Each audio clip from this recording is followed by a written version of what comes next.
to take your seats so we can get started on time.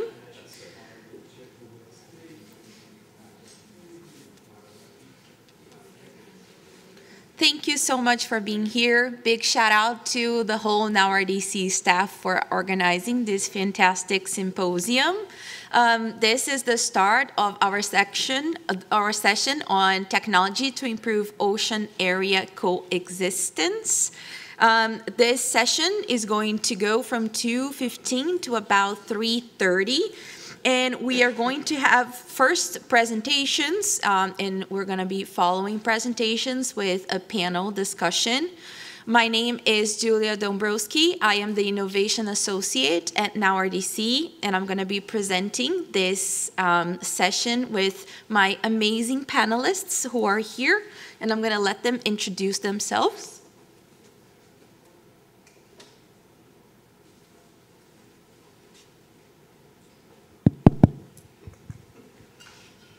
Hi, I'm Laura Ganley. I'm a research scientist at the New England Aquarium, and I'm going to be talking to you about how we're assessing the financial trade-offs with whale mitigation measures.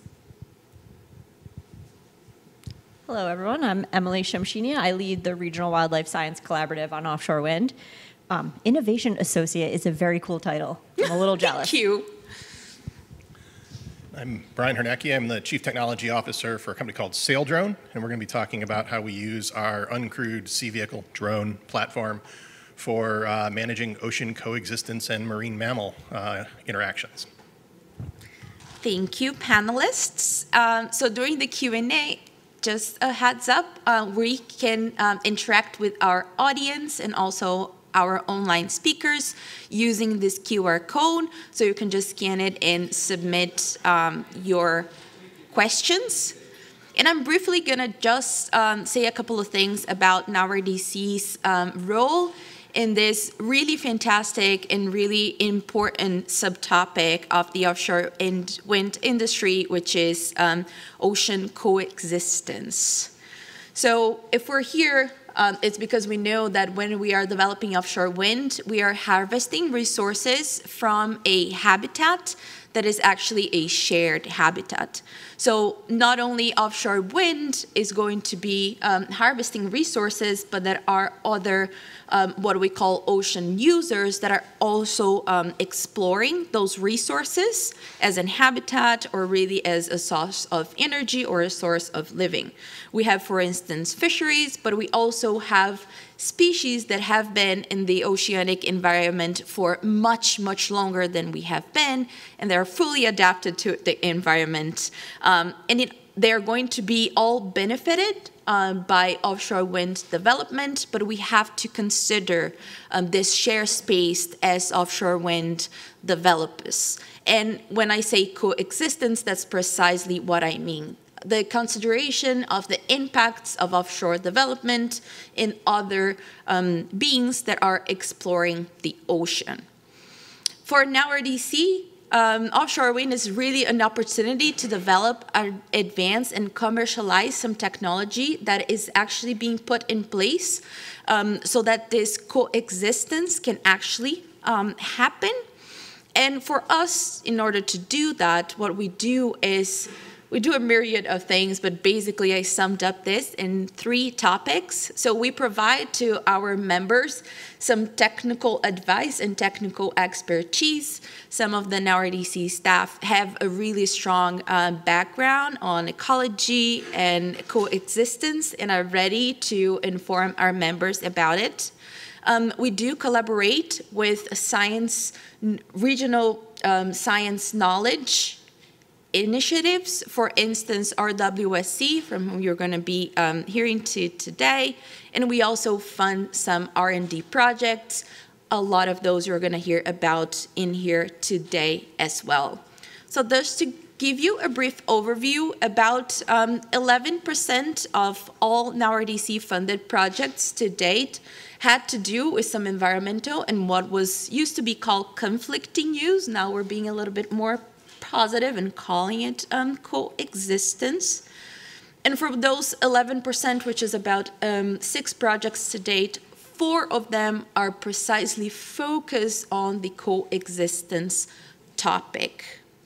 The first one of them, as an example, it's a project that was led by NREL, and basically the project aimed at developing or providing some alternative floating array designs and introduce a process in which you can involve other ocean users into the process of actually designing a floating array.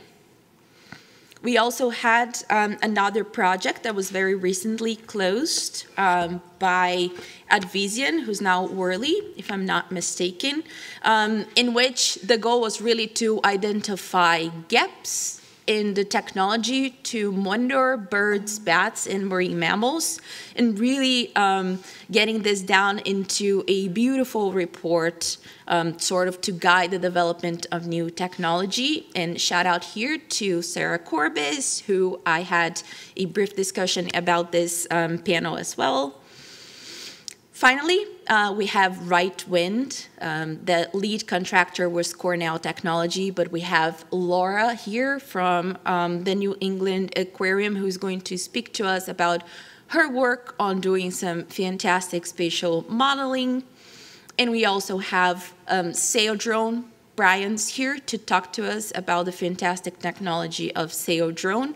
I'm not going to touch on that. You're going to hear from the creators here of this fantastic technology. And finally, looking a little bit into the future, we at NowRDC are going to continue be looking at some of this technology to improve coexistence. And one of the examples of our current/future actions is the Innovate UK joint solicitation. You can find a lot of information about this solicitation in our website, but I just wanted to highlight here that one of the topic areas that we're really going to focus with this is technology concepts that improve offshore wind coexistence with the marine biosphere. So stay tuned for more, and if you are an innovator, please apply. And with that, I want to say thank you. This is my brief part on this panel. I'm going to give up the floor to the actual stars of this show. I also want to just give a brief shout out to Laura Morse from Invernergy, whom I also speak to about the questions and the Q&A session that we're going to have here. But I'll give up the floor now to Laura, and she's going to talk to us about the Right Wing project. Thank you, Julia. So once again, my name's Laura Ganley, and I'm going to be talking to you about our project Right Wind, which is resolving offshore wind use conflicts through the modeling of right whale occurrence in the Massachusetts, Rhode Island wind energy areas. And I want to thank my collaborators, Aaron Rice at Cornell University. Ian is here, Ian Spooner from Law Tech, to help answer any of the nitty-gritty wind questions that I don't know the answer to. Okay, so we all know offshore wind energy is here on the east coast of the United States. The first large-scale U.S. commercial development is in southern New England, which is here in this red box. There's going to be 400 turbines, about 1 nautical mile apart. But there are a lot of questions about the impacts to wildlife across the entire East Coast, but particularly we're concentrating on this area in southern New England. Possible impacts of wind energy development on the wildlife in the area include displacement, behavioral disruption, physiological stress, and habitat alterations. And so I concentrate on the critically endangered North Atlantic right whale. So right whales were traditionally hunted. They were considered the right whale to hunt. That's how they got their name. And right now they're on the brink of extinction. So there's less than 350 of them left in the world. The historic whaling grounds, you might remember the Nantucket Whalers, is precisely in this area of the Massachusetts, Rhode Island wind energy area. So southern New England was a historic whaling ground. in recent years, we thought right whales didn't use this area anymore. And actually, we weren't really even surveying the area much anymore because we thought right whales weren't using it. Only small numbers of right whales had been documented in this area since the early 1970s. So we thought, great, it's a great place to put a wind energy development. Currently, the right whale population is in decline, and major threats to right whales include ship strikes and entanglements in fishing gear. So aerial surveys began in this area in 2011, and modeling work that you can see on the top here in 2012 showed southern New England actually looks like really good right whale habitat. So if you take satellite data of things like sea surface temperature and chlorophyll, and you look at the bottom, it looked like really good right whale habitat, which was kind of curious because we hadn't considered it for a very long time. So we started to think that we needed to rethink that assumption that whales hadn't been using that area. So recently, in 2022, one of my colleagues, Orla O'Brien, had a paper published using the aerial survey data from 2013 to 2019 that showed right whales are actually definitely using the area, they're increasing their abundance, and particularly concerning, they're also using it in the summer, which was an assumption that we had made that they weren't using it during the summer, and that would be a good time for wind energy development.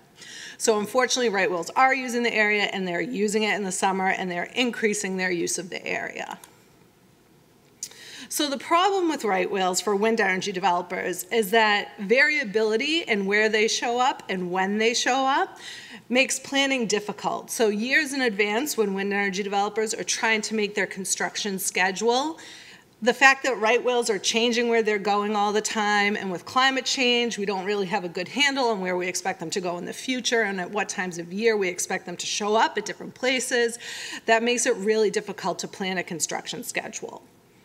And simple occurrence maps of whales are inadequate to inform planning. So knowing that right whales were here in May in 2011 might not really help us anymore to know where and when they're going to be in 2024. So our plan for right wind is to develop a computational decision support tool using biological and environmental data to predict right whale density. So what that means is we're going to use data about right whales from the aerial surveys and environmental data, like I mentioned, sea surface temperature and salinity, that are satellite derived to predict right whale density in southern New England. And then the second part is to determine the trade-offs between right whale conservation measures and the financial risk to wind energy development. So the first part of this project that we spent a good more than a year on was developing the right whale models for this area. So you can see in the top panel here, we use the distance to the 30, 40, and 50 meter isobaths. We also use sea surface temperature and salinity, and those are daily, those are pulled from satellites daily. And we were able to also use the aerial surveys for right whale sightings, and you can see the amount of effort in kilometers for the aerial surveys in the inset in the map on the bottom. And so we were able to make 8-day predictions that we've actually just summarized here to monthly predictions for the ease of viewing. And so the colors are the model predictions. So yellow indicates areas with high right whale density for that month. Blue, darker blue indicates lower predicted density. The white dots are the right whales that were observed by the aerial survey team. And so overall, we actually see pretty good alignment between what the aerial survey is seeing and what the model is predicting. I should note that in November and December of this particular year, we didn't have aerial survey funding, so there were no aerial survey sightings, but that doesn't mean that the model and sightings wouldn't have worked out well together. So the next part of our project is to look at the financial trade-offs. So here we're going off of a paper that was published on the West Coast, Sam Horry et al. 2021, and they looked at relative fishery revenue and relation to the relative reduction in entanglement risk. So what they were doing was saying, we'll have 5 conservation measures intended to reduce entanglements. How does that also affect the fishery revenue? And can we find a mitigation measure for entanglement that protects a ton of whales and also is great for fishery revenue? So that's essentially what we're trying to do now. So here again is that Sam Horry paper where they looked at humpback and blue whale entanglement. So you have blue whale on the left and humpback on the right over 3 groups of years. So that's why you have the top, middle, and bottom. So they looked at before, during, and after a marine heat wave to kind of look at how whales were changing their distribution on the California coast. And so you can see the scenario types are the colored dots. So those are the different mitigation measures that they chose. And they decided to use this trade-off analysis to evaluate, rank, and choose between proactive and potentially dynamic ocean management scenarios. And what you can see here is that the relative fishery revenue stayed pretty high, but we didn't get, a great relative reduction in risk and also high fishery revenue, which would have been like the win-win, as if, you had them both at 100. And that's what we're hoping to find in our project. But you'll have to wait till next year to get that answer. So we're at the point now where we've chosen some mitigation measures that we're gonna check. So first we'll have our baseline measure, which is just wind energy development as usual. Our first mitigation measure will be additional noise attenuation. So what happens if you add a second bubble curtain? How much does that cost, and how many takes or how many fewer right whales do you expect to harass because you now have a second bubble curtain in addition to the one that's required? And then our second mitigation measure is a seasonal shift in foundation installation. So right now, we're considering in the baseline that foundation installation would begin in May. Our models are predicting that there's pretty high right whale habitat use in that area in May. So would it be more costly for them to drive piles in May with the risk of getting shut down when right whales show up, or bump their first day to June and see how that works out? Now, that may mean that they can't finish the project in 1 year and have to bump into the next year, which would obviously be very costly. And so those are the details that we're trying to work out now, are what is, the risk of driving in May when you have a really high likelihood that right whales are going to show up, versus just saying, you know what, we know we're not going to do May, we're going to start in June, and we know that we might bump into the second year, but we at least know that and we can plan for that instead of being caught by surprise when a right whale shows up in May.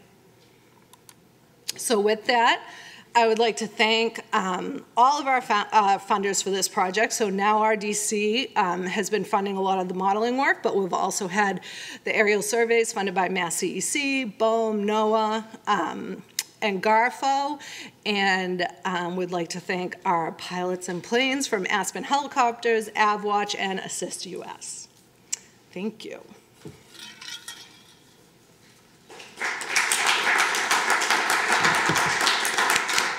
Thank you, Laura. I love when people clap after the presentation, so thank you for that. And now I'm going to introduce once more Brian, who's going to talk to us about Saildrone. All right, thank you very much. Thank you, everybody, coming today. So I said Brian Hernacki. I'm CTO at a company called Saildrone out in Alameda, California. And we focus on building autonomous sea vehicles, and really importantly, wind-driven autonomous sea vehicles. So this is a little animation of one of the 3 classes of drones we built, cleverly put next to a wind farm, since that's what we're out here talking about. We're really creating a platform to let us explore, map, sense, and manage in the ocean, because we think it's critical to managing and preserving our world. The uncrewed sea vehicles that we build cover a variety of use cases. We're going to talk a lot about, offshore wind and marine mammal mitigation. That's still a tongue twister for me today.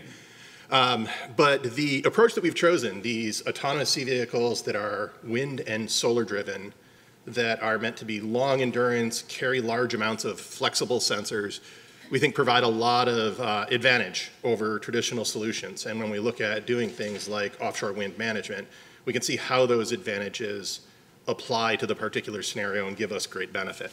We'll talk a little bit today about they're very environmentally friendly, they're very efficient, and very importantly, they're very persistent. And so solutions that we might traditionally solve by sending ships full of humans out that may not be as environmentally friendly, may not be as cost efficient, may only be able to do days, not weeks or months of survey. We'll see how autonomous sea vehicles provide advantage to that. This is one I'd love to talk about. One of our first classes of drones, we call it our Surveyor. This is a very big drone. When I say drones, this is a 72-foot long vessel. So this thing will not even remotely fit in this room. This is our Surveyor Gen 1. It did a 12,000 nautical mile round trip, mapped, it was on a bathymetric mission primarily that had some science sensors on it, mapped 16,000 plus square kilometers of seabed. And in doing that, emitted only 2.7% the carbon of a traditional survey ship. Okay? That 72-foot surveying sea vessel did most of that trip on wind power. Carries enormous sonar payloads, enormous science payloads, derives most of its power from its solar array. We have two smaller class of vehicles. We're going to talk a little bit about our smallest shortly, called Voyager and Explorer, that are 33 feet and 20 feet long. 20-foot one, maybe even the 33-foot one could fit in this room, though I don't know how we'd get it through the door. The company has been around for about 10 years. A lot of that has been developing technology and proving how to create that endurance. Most of the sensor payloads that we carry, the science sensors, we do current sensing, water column, ocean salinity, wind speed, imaging, thermal, radar, sonar. These are all third-party sensors that we acquire from market, and we figure out how to make them industrial, rugged, how to carry them on the drone. We put a lot of our time into figuring out how to make this scalable drone platform and how to manage large numbers of drones very far out to sea.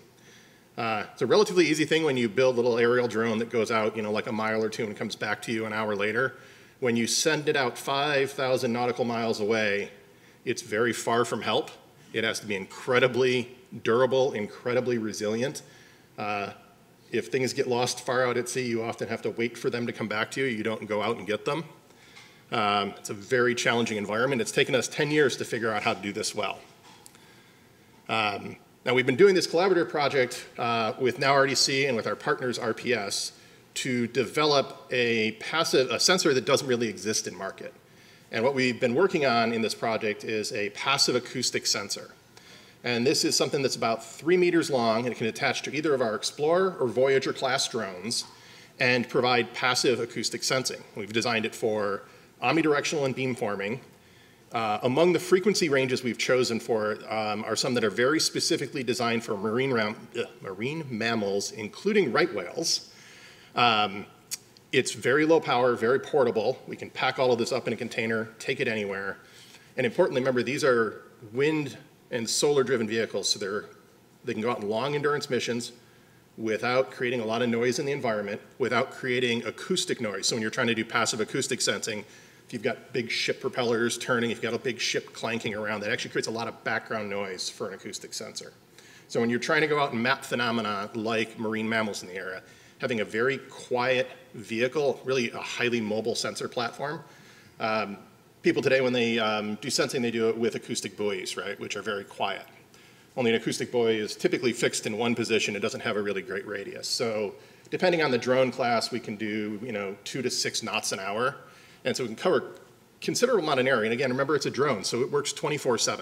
If we put that out there for a 2, 3, even 6-month mission, it can cover an enormous amount of area. It can repeat coverage.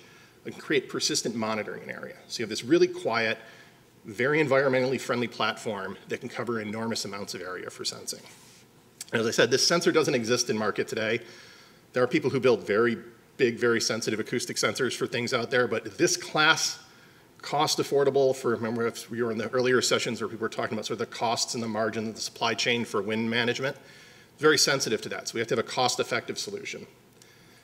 We've been testing this. We've done I'll talk about the details in a couple test missions so far out on the East Coast using our Explorer drones. And next year, we're going to graduate up to using the larger Voyager class drones, which could concurrently carry more science sensors, go a little further. The first demonstration mission that we did was a couple months ago out on the East Coast near Cape Cod. It's about 15 days of sensing. We actually did it up near the Cornell acoustic arrays there so that we can compare data. We had actually done a previous one on the West Coast near the Mbari array as well. This is really handy. You take your sensors out there and you run them at the same time and you see if you see the same phenomena that these fixed science sensors do. We are still getting the data back from, we pass it to our partner at RPS who does the detailed technical analysis of the acoustic data. The final report comes back in a couple weeks, I think, but we were, let me see if I actually have in the slides here. About 700 hours of data, and we did some initial analysis. We were able to see multiple species, including what looks to be the frequency domain of the right whale. So apparently they are definitely out there, maybe out there. We picked up some humpback whales, we picked up dolphins, and maybe we think a blue whale. It's 700 hours, a lot of data to go through, so give us a little longer and we'll come back with a actual official report for it. We are doing another mission off the southern eastern coast near Cape Fear right now. Initially, we have detected what are some of these gunshot type sounds. You can see these very high peaks in the acoustic value during that mission. We haven't had the time to get all of the data off to do the analysis yet. As I mentioned, this first two missions are on Explorers, which have a very small SATCOMS array on them because they're relatively low power given their size and solar panel array. The Voyagers that we're going to do next year will have Starlinks on them, and so we can get very large amounts of data off in very real time. We can pretty much pull all the acoustic data off as we're recording it. That's going to be really exciting to see if we can, and eventually the solution is real-time data pumped into something like PAMGuard so that operators can use this in a real-time scenario to monitor mammals that might be in the area, coordinate shutdowns if you have to do them, map migratory patterns, pretty much anything you might have done with ships or planes or fixed arrays at a much higher level of persistence, wide area of coverage, and very high cost efficiency. That's our Cape Fear mission. You can see a little map there. I brought some eye candy just because I thought this was always fun to look at. For those of you who aren't used to reading spectrograms, there's a couple call-outs here. These are the particular frequencies over time, and we can see where we see particular sound and energy patterns that are reflective of specific species. Mapping acoustic data like this is challenging. Even if the drone is relatively quiet, there can be a lot of noise in the environment. There can be other ships. There can be geographical phenomena that are creating data. The eventual goal is to do a lot of automated real-time processing. We do this for other signal domains from the drones, where we apply machine learning and filtering technology over time and try to create a considerable amount of automation on that so that we can identify species in near real time. The array's sensor deployment is actually designed to allow directional sensing as well. We're still evaluating how fine that directional sensing is given all the noise. Our belief is that using multiple drones in concert over an area, which is why we have 2 of them out there right now, will give us the ability with their beamforming to fairly precisely locate where the signal is coming from.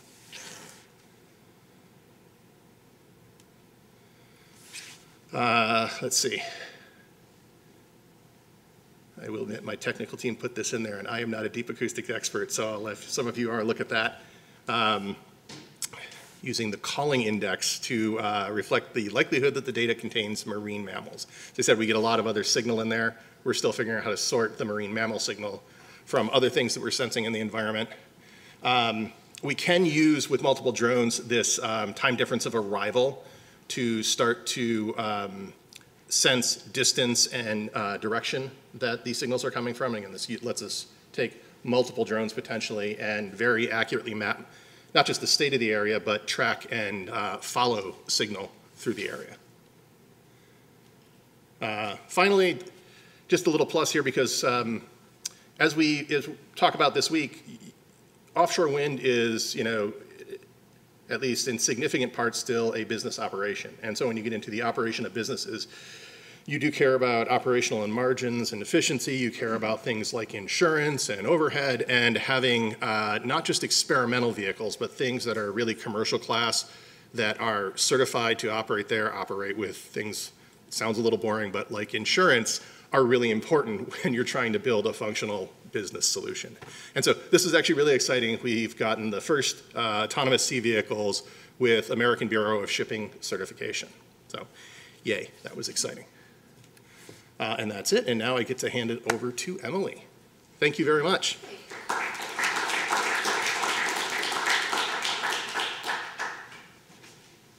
All right. The speakers of this panel are autonomous also. We're taking your job, Julia, sorry. Hi, everyone. I'm Emily. I, in my introduction, which was very brief, described that I lead what I'll call now RWSC for the rest of the talk, so I don't have to say the full name over and over again. We're unique in this panel in that we're not explicitly funded by NowRDC as a project related to their ocean coexistence theme, but our two organizations have a really important partnership, which I'll describe throughout my talk. So for those not familiar, RWSC was established just a couple years ago by the federal agencies, Atlantic Coast states, several ENGOs at various scales, and I think almost all of the Atlantic Coast offshore wind companies are now participating and supporting and helping to lead RWSC as well. And the goal of pulling together this organization, which, as you're hearing this, probably sounds very similar to the conceptual structure of NowRDC and sounds very similar to other regional organizations. Just like those, the entities involved recognize that there is a need to coordinate the activities related to offshore wind research with respect to wildlife and environment. There's the 27 active leases on the Atlantic coast, the map that we've probably seen a couple different times today already. So there's a lot of lease areas. The federal agencies are requiring and funding offshore wind and wildlife research. The states are requiring and funding research activities of their own. The developers are funding research activities as well. And so everyone wanted to just increase their situational awareness, be informed about which each group was funding and how research efforts could be leveraged perhaps in the future, and especially just build a regional picture of who's studying what related to wildlife and offshore wind. So they've formed RWSC to provide that platform for themselves to coordinate with each other and with the research community to build this situational awareness and opportunities to coordinate throughout the development life cycle. So for the first couple years of our existence, we've been focused on developing a science plan to help inform activities and what gaps in research needs still exist, given all of the existing research that's going on and being funded by the existing entities. So the science plan, which we just released in draft form over the summer, is in the finalization process now. It has been supported by each of the 4 sectors that I mentioned, which amounts to over 20 different organizations. The number of logos you see on the slide is fairly representative, but this group of entities that contributes and participates in RWSC is growing all the time. And so this slide captures some of our major contributors, but not all of our participants, which also includes the research community, including entities like New England Aquarium, who we just heard from, for example.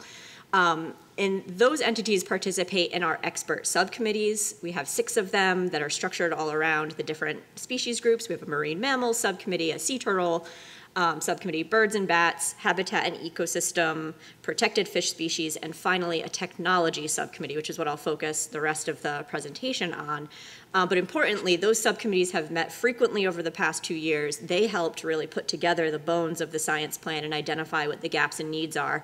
And we'll continue to use those forums to coordinate and understand what each group is up to, which funder and research group. Want to mention that those subcommittee meetings are entirely open to the public. So if you're in this space, in the technology space, and you think you have an implementation case study for a particular species group or sector, Those subcommittee meetings are entirely open to the public. You can grab the meeting links from our website and join at any time, or reach out if you have a question that you'd like to put in front of the subcommittee or any of us to get some input and feedback on an idea. So what does the science plan do? How are we going to use the science plan? Part of the rationale for putting it together, of course, was this idea that we've already heard about today of promoting ocean co-use and ensuring that we're able to rapidly develop offshore wind in a responsible way. Those are the goals of the federal and state agencies, of course. But throughout the process, we talked about things I've already mentioned, like coordinating the work that's going on, regardless of funding source, making sure we're not stepping over each other and duplicating work unnecessarily, sharing information, ensuring that the data are somewhat standardized, meet the needs of decision makers, and are available as soon as possible to inform decision making. And that goes into the development of best practices for data management, so that maybe even with this patchwork of different funders of offshore wind and wildlife research, we can someday pool data and come to broader and larger conclusions across broader scales. And finally, the group really wants to be able to communicate the impact of all of their individual and collaborative research efforts to make the case for why additional funding is needed and demonstrate the success of the funding received. So I mentioned the technology subcommittee, which was formed fairly late in our science plan development process. It's the youngest subcommittee, but it came about as a result of many conversations with the other 5 subcommittees. And it really focuses on a few key themes, and they have an entire chapter in the science plan where they describe this scope of work a little bit more holistically. But mainly the idea that at the scale that we are wanting to develop offshore wind on the Atlantic coast, we need technological solutions for data collection and data management and data dissemination. It's really not possible to monitor and study wildlife along this huge stretch of coast without leveraging new technology. So this group is interested in tracking the advancement of technology, who is doing what out there, and how can we be informed as to what new technologies might be the most promising and how they're being validated and evaluated. And relatedly, they were really interested in building a somewhat consistent approach to evaluation, performance evaluation. And Brian mentioned the ABS certification and standards. That's one of the processes that this subcommittee is looking into as a recommended process that could be used or adapted so that new technologies have broader and faster uptake and maybe even regulatory approval at some predictable and consistent fashion, so that there's a little bit more predictability for the technology developers and for the folks that want to use the information coming from these technologies. So to address these needs, what the technology subcommittee has done is partnered with the Marine Technology Society. Some of you may be familiar with this entity. Another entity with a broad scope but overlapping missions with both RWSE and with now RDC, in the sense that they have just convened an offshore renewable energy committee that's composed of entities that are technology providers, folks in academia who are studying the applications of these technologies, and they also really want to see the offshore wind industry advance in a responsible way and support that to the extent that they can. So we're partnering with MTS to pull together a series of technology workshops to kind of work on the goals that the subcommittee expressed in the science plan. And the Department of Energy has come forward and made an investment in this sort of joint initiative to fund a technology workshop series specifically related to marine mammal detection in 2024, but we're hoping that it will be an expandable effort that we can connect to the other RWSE subcommittees, perhaps leveraging some of the work that Julia mentioned, led by NowRDC, or funded by NowRDC and led by Advision, which, this report highlighting what the most ready and promising technologies are with respect to birds and bats and marine mammals. Let's pull in that report and start workshopping some ideas and advancing what are the next steps now that we have that inventory and that knowledge base. How can we really take the next step and see some of these technologies in use? And the other efforts kind of listed on the other right hand of the slide here are just other as it says, sort of synergistic efforts led by partners of RWSE, MTS, now RDC. We all work together fairly frequently, and we just want to stay in touch with what each other are doing. If NOAA, for example, is having a workshop on vessel strike risk reduction that includes a technology discussion, we'll be there and we'll bring those learnings back to whatever DOE and now RDC funded workshops occur in the future. So again, just creating this situational awareness, making sure that we're leveraging and learning from all of the great work that's going on by various entities and kind of collectively building towards a stronger endpoint rather than, you know, a scattershot of different disconnected approaches. Another plug on this slide I want to make, because Kate Press is here from NYSERDA, so if you have questions about the NYSERDA State of the Science on Offshore Wind meeting, this is a biannual, every 2 years meeting, and the 2024 edition will occur on Long Island in New York. We're hoping to have a very special technology focus that NYSERDA is leading, but we also may be able to bring some of these workshop discussions to that event and really convene a smaller group and several working sessions to dig in on some of these details. So that's another one to keep your eye on if you're in the technology space and wanting to get into offshore wind a little bit more deeply. That meeting will have many opportunities to do so. I probably described a bunch of this already, but what really are the objectives of this technology workshop series? This initial focus on whale detection.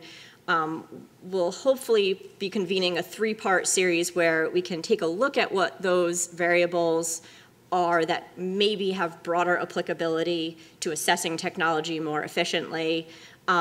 We want to be able to test those perhaps on whale detection technologies, test an evaluation framework and look at how different technologies stack up.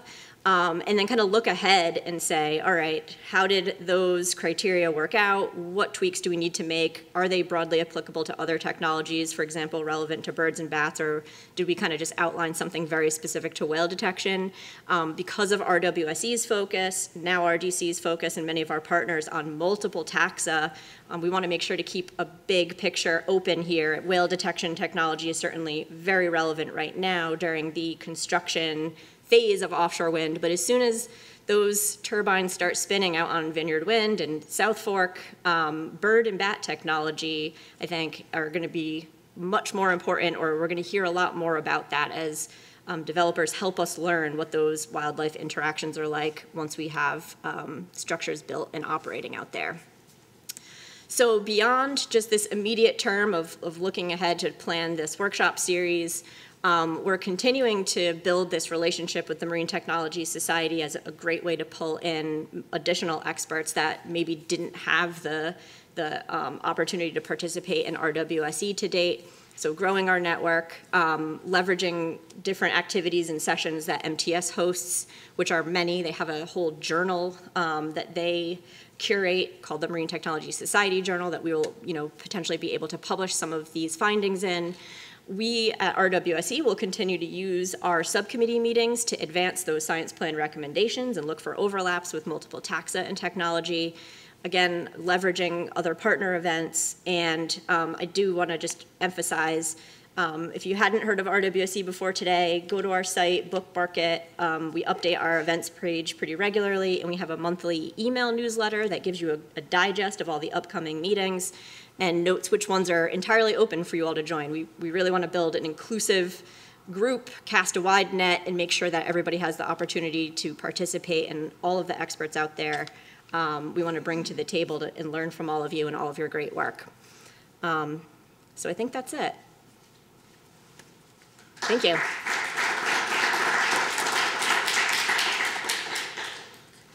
Thank you so much to all panelists. I'd like to invite everyone to take their high chairs so that we can have a Q&A panel discussion. And again, just a reminder, those either here in person or online, you can submit questions. They're going to be answered in the end of this Q&A panel using the Slido app.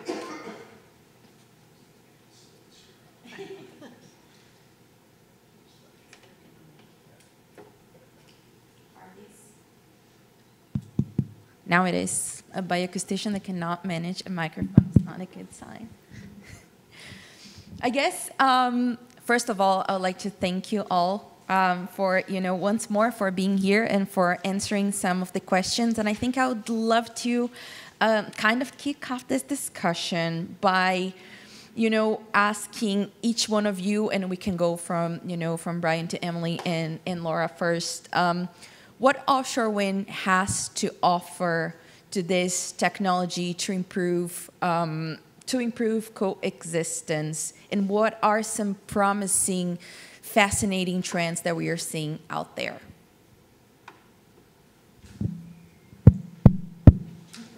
It works. What does it have to offer to offshore wind? I think the angle I think about is I often think, what do we bring to the solution there? And when I look at, I try to stay up on, what's going on the business side of it, and I hear a lot about, cost efficiency, margin, and what it's going to take to get off, and, recognize that some of these are very narrow margin operations, and, especially when we're in this nascent stage of trying to get them off the ground. And, so two things that are sort of antithetical to that are, things that are very expensive and things that are very unknown. And when I look at it with my sort of engineer lens about how we are doing mammal mitigation, which seems like an absolutely fundamental part of it, with ships and static buoys and lots of people with binoculars, and it just does not seem remotely scalably efficient for the operations, that we'll want for large scale offshore wind. And when I dig in a little part of that, I think regulatory catch-up is always a thing with technology. And you ask, how do we prove that, a technology solution is sufficient for application to this? The regulatory environment is still relatively uncertain and unformed in some cases. And so I want numbers that I can measure and test to and say, I can prove these solutions work and that we can have confidence in them. And then the businesses that are downstream of that can say, I know that I can deploy that solution and my business will operate, and I can drive my piles, into the seafloor without concern that I'm going to cause coexistence disruptions. That's great. Emily, you have sort of a very holistic view, so I'm curious to hear your thoughts. Yeah, just as Brian was talking, I was thinking about the opportunity that this brings to the research enterprise, in the sense that, research scientists in academia are often trained using whatever methods they learned 20 or 30 years ago, right, to do data collection and research. And with the onset of offshore wind and some of these collaborations around technology, we have the opportunity to modernize lots of different elements of research and data collection, and use really cool tools that maybe folks didn't think about even proposing to use to collect wildlife data. So the opportunity to connect the technology developers with the wildlife biologists who can really inform the technology development with their knowledge of ecology and animal behavior and all of those things, I think are really cool opportunities. The RWSC and our partners, I think, are really interested in connecting those two groups a bit more tightly to see this take off in a more rapid way, and hoping that, basically sticking all of us in a room together as often as possible will help make those solutions bubble to the surface and be ready for use faster. Laura, you were in the forefront of the ones actually doing the research. Do you share that view? Yeah, I think, for us, the thing that offshore wind really offers is a little bit of hope, and when I'm working with a species that has very little.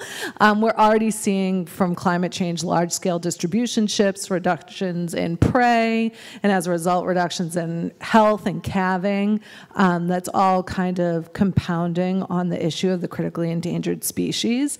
And so really, offshore wind for us, we really just want to encourage responsible, renewable energy development, because we really, from where I'm sitting looking at the climate change impacts on right whales, we really need to get it under control now, yesterday, and not too much further down the road.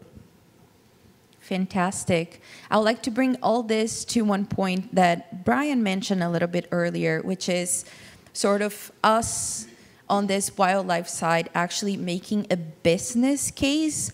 So what is a good strategy for us to make this long-term business goals really align with what science and technology kind of short-term needs that we have like right now? How do we make those be one? That's a big one. You want me to take this first? Yeah. Is there a way? My idea, okay. I think it's, you often have this challenge, especially in new business, new technology domains, where we're trying to solve a problem like energy generation. And certainly the attraction of offshore wind versus fossil fuel consumption looks very attractive, if we can make it work at scale. But in rushing to solve that, we need to be cautious about impacts that we have to the environment around it, which often have, at least historically, it takes a longer time to understand why those are important. And this isn't the economy of offshore wind versus the economy of whales. Whales don't have much of an economy that I know of.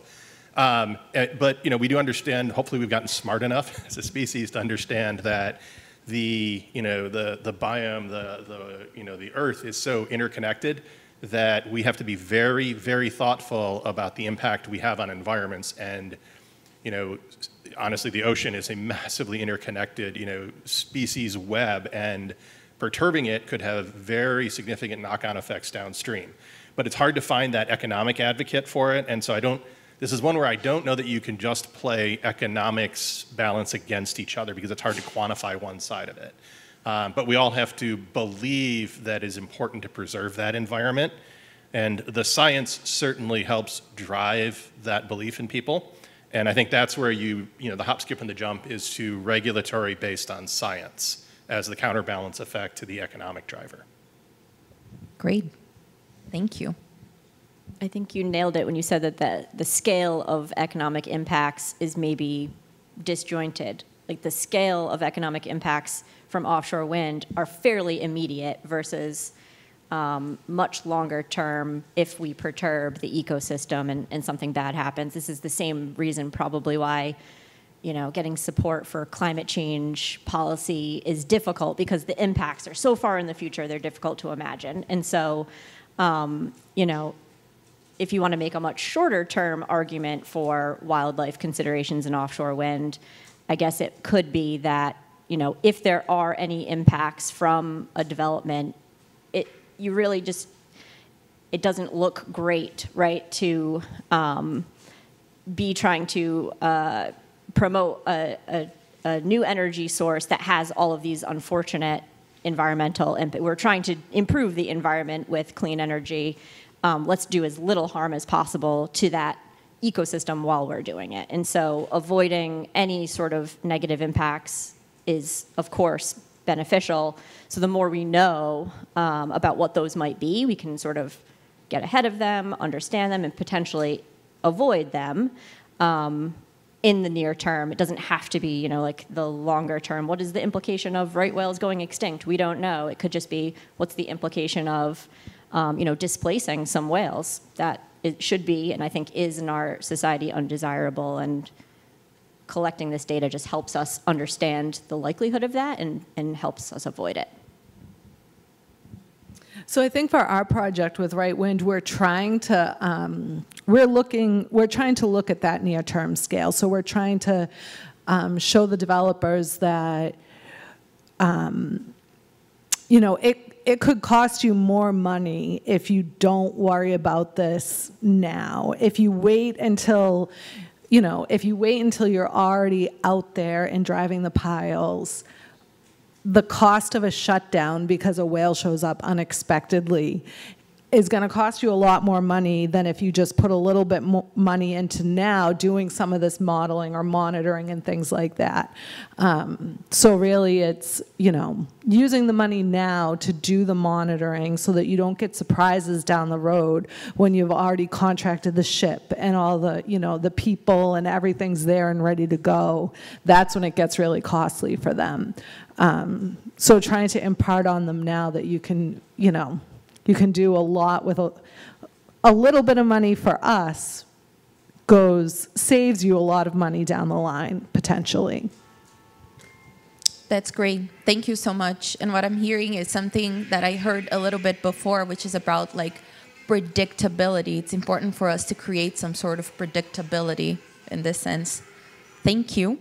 My next question is another kind of tricky one, but I would love to hear your thoughts because of the diversity of perspectives that we have here in this panel.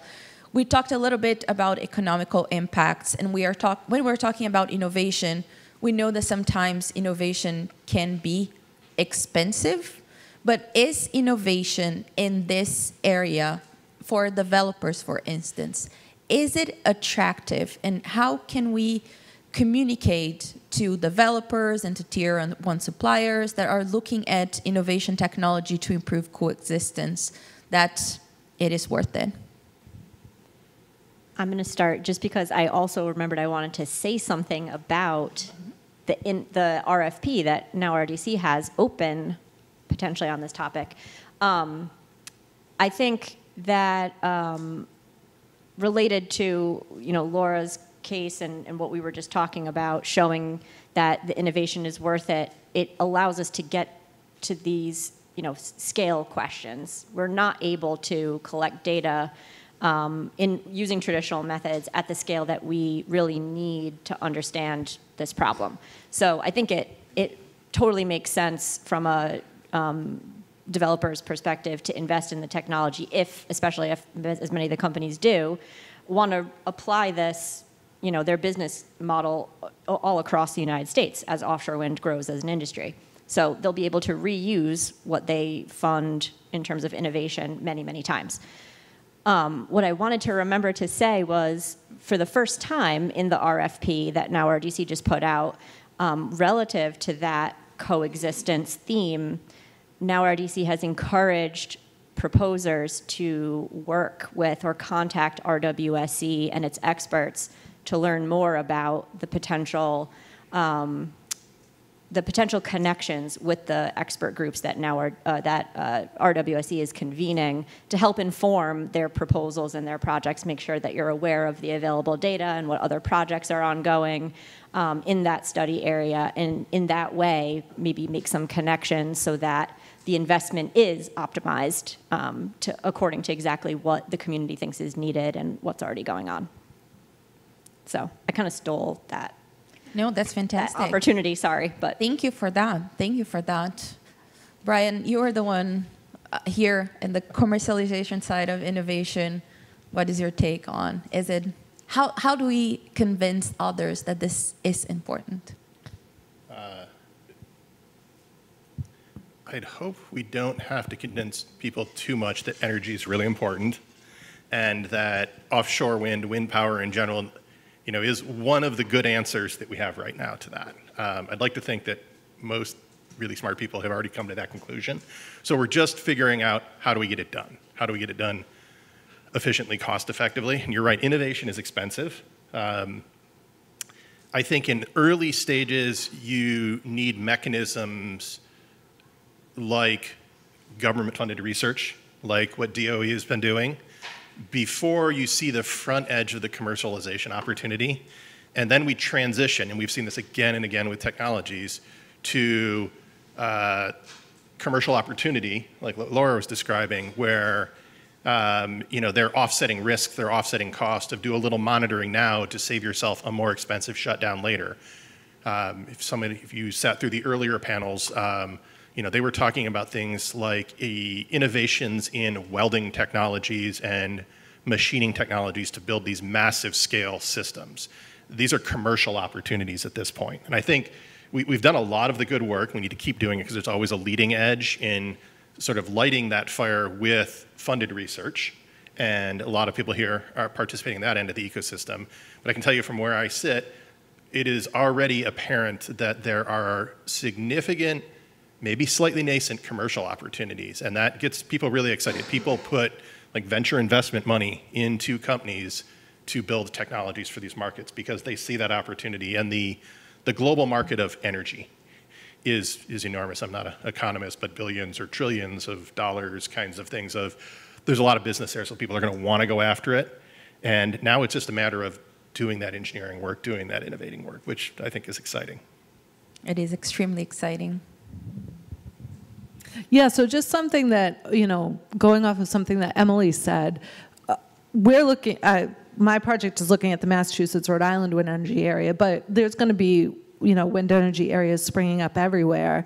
I look at right whales, but there's a protected species in every potential wind energy area that's going to be an issue for someone.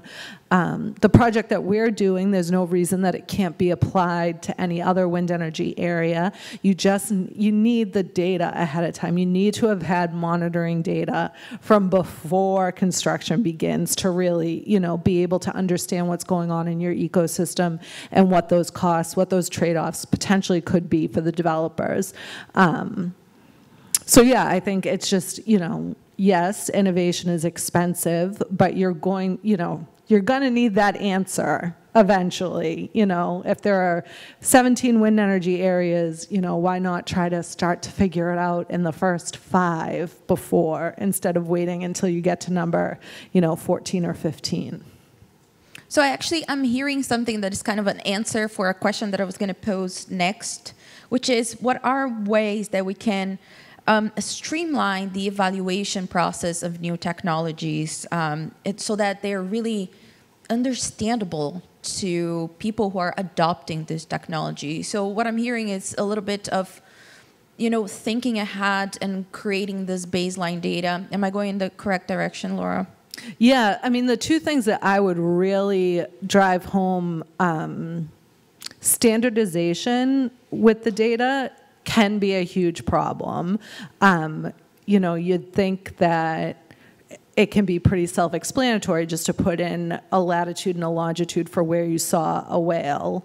But I've looked at data that has, the latitude written in 6 different formats in one column, and all of a sudden it's like really, and then every wind energy developer has 6 different companies collecting that data. So all of a sudden, it's not something that you can just easily write some computer code to clean up the data. So I would say standardization now is really important.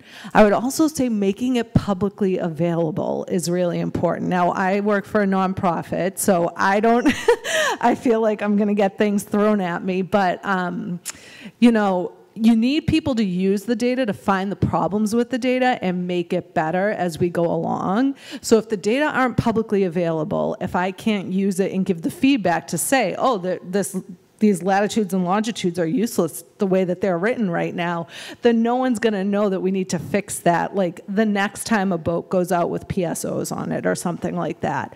So yeah, and right whales are going extinct now. They say they'll be extinct. They could be extinct in less than 30 years. So we need the data now. We don't need it 5 years from now or something like that. So yeah, standardization and public availability, those are my two big things. I think there's 2 different types of technology evaluation that we're talking about too. One is more from a technological perspective and the technology readiness levels. The TRL scale is widely used for that. But then this other type of technology readiness that we're talking about is the applicability in a regulatory sense, and that's the one that's been a little bit more challenging for a lot of our experts in trying to navigate. How do we ensure that these technologies will be accepted by the agencies when they're making decisions? And so that's the nut we're trying to crack with the technology subcommittee. We don't know if we'll get to an agreed upon set of criteria, but we want to start having that discussion sooner rather than later.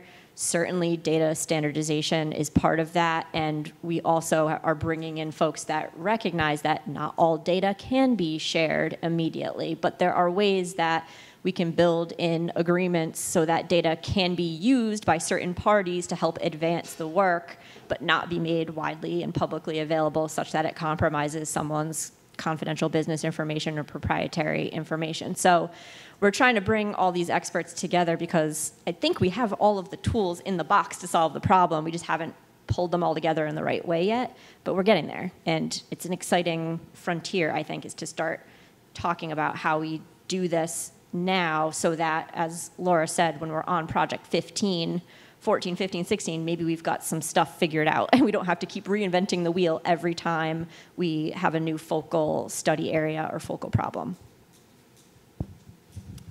So I'm going to double down on standards there, but in doubling down, it's not enough that they're, it's like, how do you solve the problem with a standard? You create another standard. Now you have 3 problems kind of thing. It's not enough that we have local, regional standards, and there was some discussion this morning about solving problems regionally and all that. One of the biggest frictions to seeing like large-scale commercial adoption is lack of global standards, and if you have to do a different thing for the East Coast and the West Coast and for Europe and for Asia and for Canada, then that becomes so much more expensive to implement.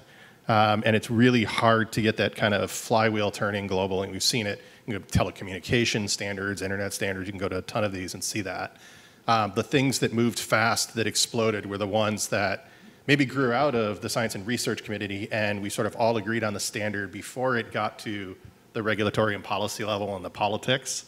I don't know if the whale is out of the bag there already, but if we can get one standard that we globally agree on, this will help this go a lot faster. That's fantastic. Thank you. I'm going to move. I had a lot more questions here, but there was one question in particular that I got from the app that I would love to pose to you. And the question is, if you could communicate to the public a couple of key messages about offshore wind's ability to coexist with wildlife, what would they be? Oh, that's a really good question. I think the first one, start like the biggest possible scale, and that is ultimately offshore wind is a climate solution, and the biggest threat to ecosystems and wildlife is climate change. So by promoting and furthering offshore wind and figuring out how we do it in a smart way, we are essentially helping ocean ecosystems and ocean wildlife cope with climate change. That's number one.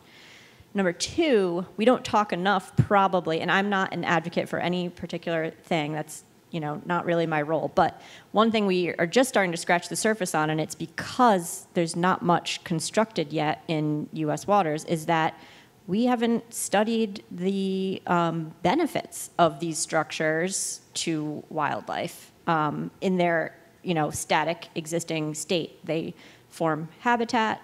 In some cases, they may attract organisms. We've seen just I'm from Rhode Island, and the Block Island Wind Farm is the first 5 turbines in the United States, and those attract enormous amounts of fish and have recreational fishing value and tourism value. And so even just beyond the wildlife, we're seeing just from those 5 turbines, lots of co-benefits, I guess you would say. So I'm excited about the ability to study those. I'm not saying everything's going to be perfect related to offshore wind, and there's going to be no negative impacts, but I will be anxious to hear the other side of that and look towards some of those co-benefits. Great. Lauren, would you like to take a stab at it? Yeah, so I would say that everything that Emily said initially about climate change, yes, right whales, lots of whales are not here in the way that they're here right now, if we continue on business as usual. So yeah, we absolutely need renewable energy. We absolutely need it now. I would say that for large whales, because offshore wind energy, historically has been mostly in Europe, where they don't have the large whale species that we have. They have mostly dolphins and porpoises and seals. We just don't know yet what the impacts will be to the large whales in U.S. waters. But we do know that recent literature has come out that most of the marine mammal stocks in the United States are highly susceptible to the impacts of climate change. So that we do know. Climate change is bad. We don't yet know the impacts of offshore wind on large whales. Thank you. Brian, do you echo the Definitely climate echo change? all of that. I will just say that I hope we've gotten smart enough as a species to understand that while we're trying to solve one really critical problem like energy generation in a climate-friendly way, we don't create another one, and that we are highly dependent on this one biosphere that we have. We are highly dependent on the ocean. It's a critical part of our thermal management and food ecosystem, and we don't know what happens when you let large species disappear from something like that. So we should do everything in our power to, while we're solving energy generation through wind, to mitigate the risk to the marine biosphere, to figure out how we coexist, how we manage wind generation without disrupting the oceans. Thank you so much. That was incredible. And my last question will be, if we have to watch out for either one methodology, or Brian, this is a very easy one for you, but if we have to look out and, just watch for what's coming next, really exciting new thing in wildlife monitoring, what it would be? Can I say drones? Yes. It's autonomous, monitoring system. This is leveraging technology to a big believer in, like, you can't manage what you can't measure. The more data that we can collect, the more that we know about the ocean environment. I mean, it's a really huge place.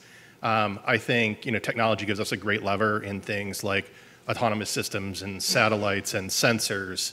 And if we get a lot of data, we can throw a lot of compute at this. We can learn a lot more, know a lot more. And I think time and time again, we've proven that knowing a lot more is really helpful. Thank you. Emily? It sounds like maybe rigged, but I would also say autonomy in the data collection, because,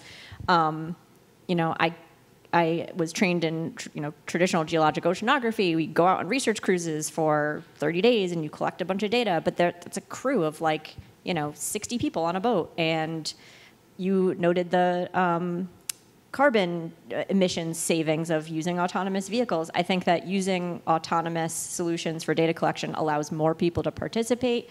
It just makes economic sense. You see all these climate and other savings, cost savings especially. It's tens of thousands of dollars a day for research vessels. So I'm really excited about just the vast amount of data that can be collected with autonomous solutions in the number of people that can participate in that versus traditional methods. Laura? I would actually go in a slightly different direction.